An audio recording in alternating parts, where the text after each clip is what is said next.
Hey, it's the Nerdy Sports Fan. So, we're still breaking down schedules. We're into the NFC North, wrapping things up with the Packers. So, if you watched any of the other videos in this series, great.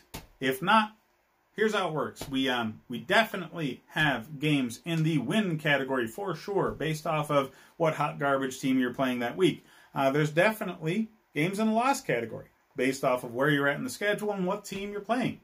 But then the rest of them are in more of a toss-up situation because parity exists in this league and the wonderful, innumerable ridiculousness that is the Any Given Sunday rule. Now, at the end of the schedule, we will split those toss-up games towards the middle, leaning one way or another based off of strength of schedule, and that's how we get our record prediction. So, let's dive into it. So, the Cheeseheads start off on the road against the Vikings, and that's probably going to be a loss. So, Aaron Rodgers is pissed the fuck off right now. Okay? Who would not be in his situation? I get it. As loyal Cheeseheads, you want to just buy into the new quarterback. I understand. Especially knowing the history of just Aaron Rodgers. You know, Brett Favre was still here when you drafted that dude. That was a very different situation. Okay? Aaron Rodgers, people were expecting him to be the #1 overall pick. And for whatever stupid reason, San Francisco took Alex frickin' Smith. Nobody else really had a desperate need for him, and he tumbled. And he ended up getting him at like 23. It's just nuts. I don't care if you've got Joe Montana in his prime, in the middle of his Super Bowl runs. I don't care if you got Tom frickin' Brady after Super Bowl #2. All right? Aaron Rodgers falls that far to you, at the very least, he's the best trade value you could possibly grab. Snap him up. That was a wise decision there. Jordan Love, however, oh man, that would piss me the fuck off. Okay? There's only like 5 people that thought he was worthy of a first-round pick, and apparently all of them work in the Packers building. Everybody was calling him a potential first-round pick simply because people get stupid with quarterbacks. That's it. Otherwise, his talent level put him in that 2nd to 3rd round value range. Now,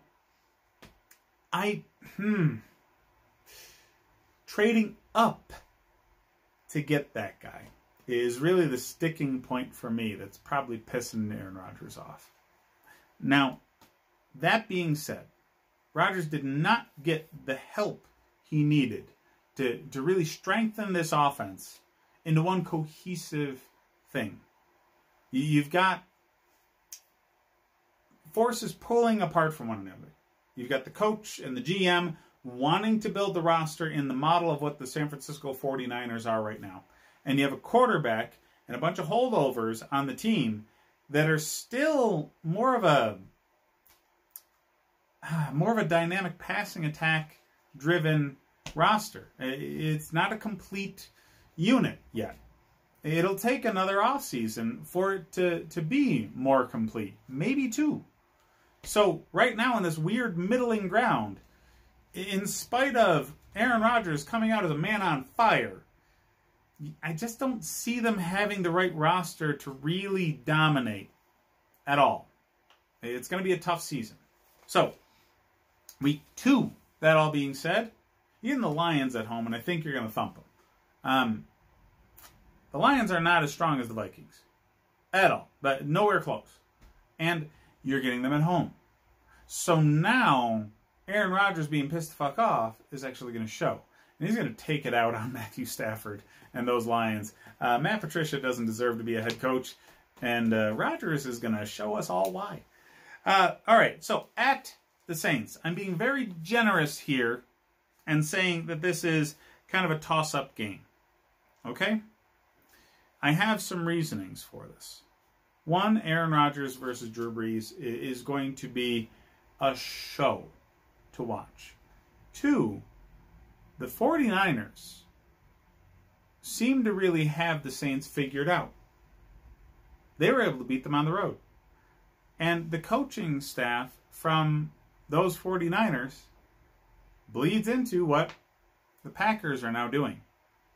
What the Packers want to do on offense, and defense for that matter, is modeled after all of the things that San Francisco is doing, and San Francisco has been able to really take it to this Saints team. So I think that's not going to be as pronounced because your roster is not quite there yet for it. But the Aaron Rodgers factor is going to be enough to bring it up to that you can possibly win this game contention level. All right, Falcons, you're getting them at home and you're going to thump them because damn, Atlanta's going to be bad. All right, they should have fired their coach now 2 years running. 2 years. I really just think like Arthur Blank lost a bet or he's got like blackmail material on him or something. There's something weird that makes him want to hold on to Dan Quinn and see him as a head coach when the rest of the league and 75% of the fans realize the guy's just not cut out for it. Either way, it's a win for the Pack. So, on to Week 5 bye week. Oh, God. Week 5. That's the worst situation for a bye week possible. For a team that's trying to vie for a playoff position, just that early in the season, that's terrible. I'm sorry. All right. At the Buccaneers in Week 6. Toss-up game. I just think Rodgers and Brady's always a show. Always. It doesn't happen often enough. I wish they were able to meet more in their careers. I really do. Brady does not have the defense that he did with New England. Rodgers has a bit of a weird, middling roster. I think the coaching's about a push. I think the quarterback play is about a push. I think the rest of the roster's about a push. These teams are about as even as you can think teams would be. So, whereas I think because of strength of schedule and things of that nature, the Buccaneers are going to be like a lock as a playoff team for certain. Just the Packers, not necessarily. They're kind of right on that borderline of playoff contention in my mind, but they're on par with level of play for certain out of the Buccaneers. All right, at the Texans, another toss-up game. Deshaun Watson is dynamic, okay? And they are auctioning off the talent at the lowest of crackhead prices that I could possibly imagine. Like, who the hell thought that David Johnson was the trading chip you needed to get DeAndre Hopkins? Okay? David Johnson may as well be a retired running back. And that got arguably the best wide receiver in the league? Are you fucking kidding me? Just what the heck is... I have no idea what their front office in Houston is doing. Either way, Deshaun Watson is dangerous. Okay? And as long as Will Fuller is healthy, that passing attack can murder anybody's plans. Anybody. Okay? I watched in the playoffs 2 Buffalo Bills going full speed at Deshaun Watson, sandwiching him. And that dude found a way to just bounce off of that and create a miracle 50-some-odd yard play to make them win that playoff game. They had no business winning that game. Deshaun Watson willed it to happen. So even though their talent pool is severely diminished because of absolutely bonkers front office moves, Deshaun Watson is enough to make it possible for them to win. All right, so Vikings in Week 8. I think you're going to win that one. You're getting them at home. And the Packers and Vikings are close enough in strength that home field is really the deciding factor for me with those games. I do think home field is going to hold serve. You're going to split with the Vikings. At 49ers, you're going to lose. You're going to lose. Okay, Kyle Shanahan will absolutely not lose to any of the coaches stemming from his tree. He is far and away a better coach than any of the guys who have been hired from his staff. Mark my words on that. All right. Jaguars, you're going to win because the Jaguars are one of the absolute worst teams in the league, and it's laughable to even debate whether or not you're going to win that game. All right. At the Colts, bit of a toss-up. I do think that Rivers is going to be real bad, okay? But your defensive weaknesses are the running game, and the Colts have the best offensive line in the league, and were able to really do some wonderful things with Marlon Mack in the running game last year, and they've added to that my favorite running back in the draft out of Wisconsin. Jonathan, oh, goddamn, it starts with a W. Either way, it doesn't matter. New rookie talent running back who's lightning quick, 4.3 speed, added to a thumper that is Marlon Mack, and that offensive line is going to give real problems to a defense that's specifically built to stop the pass. So, even though you're going to have Rivers' number, he's not going to have to throw the damn ball in order to move the ball against this defense. It's almost like they're built perfectly to attack this defense. So it's going to be a problem. There's a real chance you win, but there's also a very strong chance you lose. All right, so Week 12 Bears, you're getting them at home, bit of a toss-up game. I only say that because they're going to be riding high. The Bears are going to have legitimate energy in Week 12 because coming out of their bye week, they're going to be starting Nick Foles. Mark my words on that. Mitchell Trubisky will no longer be a starting quarterback in this league. As of the end of this season, Foles is going to steal that man's job. All right, so Eagles, that's going to be a loss. Look, the Eagles are a team that can really sneak a serious gut punch in on you. They're sneaky talented. Last year, they only were in the position they were because of the ridiculous amount of injuries that they had. I mean, an obscene amount. They had a traveling infirmary for a team. So they're not going to have that situation anymore. Not to mention, they drafted players specifically to fill in the positions that were hurt. So I think Philly's going to be a very dangerous team. And I think after, you know, the run of games that you've had, you're due for like a lit down emotional game. And Philly's going to be able to take advantage of something like that. All right, at the Lions, bit of a toss-up. Now, they're not, the Lions, a strong enough team to guarantee holding serve at home in the division. They're not. So, whereas I'm positive you'll beat them in your home game against them, you have a chance to beat them on the road. I'm just not saying it's an absolute certainty.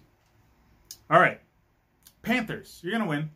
The Panthers have so many moving parts in this offseason, it's going to be impossible to be cohesive.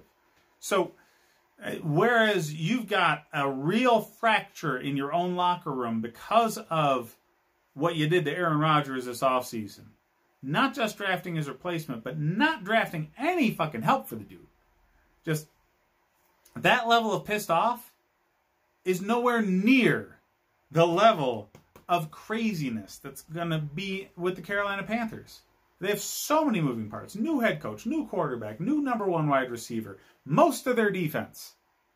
That'll be a very easy mark for a team that at least has somewhat figured it out. All right, so Titans. I'm being generous calling this a toss-up game, and it's only because you're getting them at home. Okay? They're what the Colts are, but worse. Because their quarterback's not throwing lame duck passes, giving you almost guaranteed turnovers multiple times a game. And their running game is not offensive line driven, no. But they have a thumper of a running back in Henry. Okay, you gotta hope that guy just breaks his leg like in the first quarter or a few games beforehand or something. That's the only hope you have for stopping that man. Okay? And I don't think he's going to get hurt at this point in his career. I see Mike Allstott in this guy. Okay? I see him just 5-6 years in a row just running over everybody in the league and just terrifying people who are trying to tackle him. And they don't have the strong offensive line the Colts do, and thank whatever deity it is you pray to for that factor. Because if they did, nobody in the league would stand a chance against this running game. Nobody. But, you know, they don't. It's purely running back. But they have a quarterback who, you know, can hold his own in that situation, unlike Rivers. So this is going to be a tougher game than the Colts game. But it's still a game you have a chance to win because their defense isn't lights out. They don't have a coach that I think is just going to X and O you to death. I just don't see them as being a team that can just step on your freaking throat. They're close to it, though. Anyways, finishing the season at the Bears.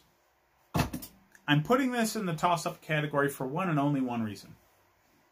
Every team loves to be the spoiler. Every team loves it.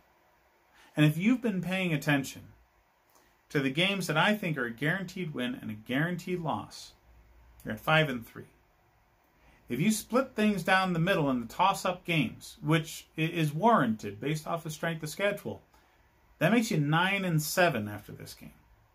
You are right in that range where one win, one weird sequence of events could be the deciding factor on whether or not you make the playoffs.